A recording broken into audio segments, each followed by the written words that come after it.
Welcome to Gamage Facts. Today we're looking at 10 of the strangest unlockables in the Assassin's Creed games. For today's list, we're remembering the unlockables that were just plain silly even for the historical fiction of this series, be it costumes, game modes, or weapons. Anything you can get by completing a series of events is fair game. You'll be surprised at how strange these rewards are. Desmond in ROM Assassin's Creed Brotherhood. Who is Desmond? I don't understand. Please wait, I have so many questions. Desmond, Miles' hero of the 21st century. Can be loaded back into the 1500s century during the events of Brotherhood, unlocked by reaching 100 sync in Sequence 8. It's not an easy task, but with Desmond's unique freewheeling and fighting style against middle-aged villains is a pretty fun option. This may not seem too strange at first, until you come across cutscenes where Ezio is messing with Desmond's potential ancestors in Desmond's body.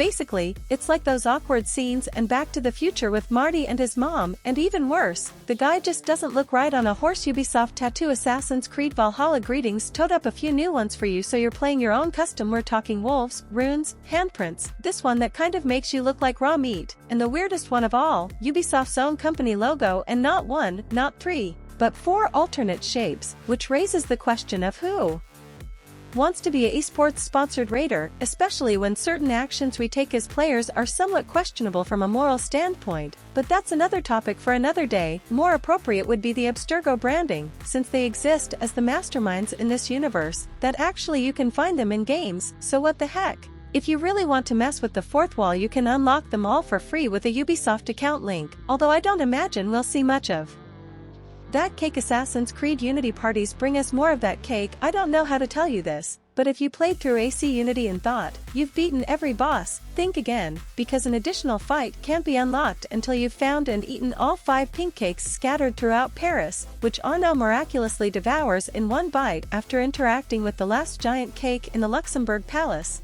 There was one last strange icing on this already bizarre goose chase. The statue on the top of the dessert suddenly comes to life and tries to impale you with his sword. The one duel with Sir Cakington isn't particularly difficult, but he does enormous damage with each hit. As soon as he falls, fireworks light up the skybox and leave you sitting in your chair while you ponder what this skeleton crew is doing in Assassin's Creed Black Flag. Viewers beware, you'll be shocked, because what's the point of around 20 hours of side questing and 100 additional Abstergo challenges? Only the best optional mode yet introduced in a pirate game. Yes, we're talking about the gaggle of living skeletons that run your pirate ship. They don't lose personality to their flesh and blood counterparts, which means that after a successful blunder you'll see them cheering each other up, and into the craziest part is that they're still determined to sing shanties, even though they don't have lungs, and that you can't be a skeleton yourself. But look, he's trying to drink, but he's a skeleton, riding the unicorn. Assassin's Creed Brotherhood. Oh my god, you're a persistent pastor back to Rome. It may surprise you to learn that completing the very first sequence with 100% horses are now unicorns for the European population, and everyone is okay with that. This was long before All Hallows' crazy riding options, which need to be mentioned because they include robot lions, polar bears and giant wolves, the latter of which are somehow the most believably cool pets these days. But not only that, because the bond between Unicorn and Ezio is so strong that it blesses a glow effect on all of his weapons. Little weird neat loudmouth. Assassin's Creed Rogue Can't Fly. Probably the most hilarious unlockable mode on this list, rivaling even the hilarious singing skeletons, as the smooth voice of Shay Cormac will be forced to deliver horrendous one-liners after a side quest for 45 additional Abstergo challenges, such as .b. After he lands a headshot and then says that's how you get ahead in life, similar to Black Flag Pirates, but much more charming and ridiculous, because you can't just climb onto something high or get into a fight anymore without the villain doing an early Spider-Man spell. I could see my house from here. I have rarely encountered a mode that makes me both giggle and painfully grow so effortlessly in rapid succession. You have to experience it for yourself if you have the chance. Look, you can fly. Swordfish. Assassin's Creed Valhalla. It's a real fish sword. Next entry of Raiden SK. Wait, okay, I need to elaborate a bit more. The armed seafood is probably the dumbest item in the whole game, but it's only available at the cost of your time after you have completed each fishing mission from your settlement's fishing hut.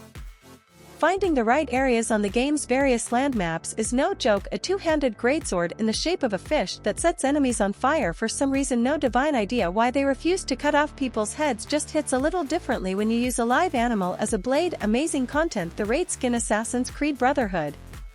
The first and only Goofy crossover is this cybernetic ninja suit that comes from the Metal Gear series. This suit changes Ezio's body shape, leaving only his head from his original model. The weirdness and details continue with invisible hidden blades, a missing cloak that makes all weapons float, and the holstered pistol. This is not a cobbled-together fan mod, but a legitimate unlock for completing 100 games in tutorial mode. Hey, at least it looks good in motion, but I cannot get on board with the cyber beard. It just looks a bit weird, like in Assassin's Creed Origins. A giant Final Fantasy bird. Am I reading this right?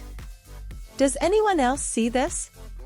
Said the entire Origins player base when the crossover quest A Gift from the Gods was added after release as part of an event with Final Fantasy XV.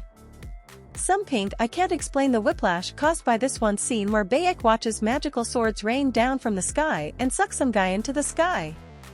The weirdest artifact left behind by his tier on the Animus is the Queen, a rideable mount based on the Chocobo, but I guess even the developers thought that was too silly, so it's kind of a half camel, half bird. WTF. Guys, next time I challenge you to go harder by just having the Master Chief walk into the frame and hand him the keys to a spaceship. Why not the turkey? Assassin's Creed 3. So we've seen the stupid, we've seen the bizarre. How do we top that and bring it all home? Feeding a turkey a secret code during the American Revolution gives it a little assassinhood. Once again, go to a seemingly ordinary turkey and press the inputs for the famous Konami code that top, bottom, left, right, B1 start. This will indeed unlock the knowledge of a mysterious turkey. What more can I say about it? It does nothing. What would you say about it? What is it? He doesn't even have eagle eye. He has, turkey eye. Goodbye. Do you agree with our selection? Check out this other recent clip from Gamage Facts and subscribe to the bell to get updates on our latest videos.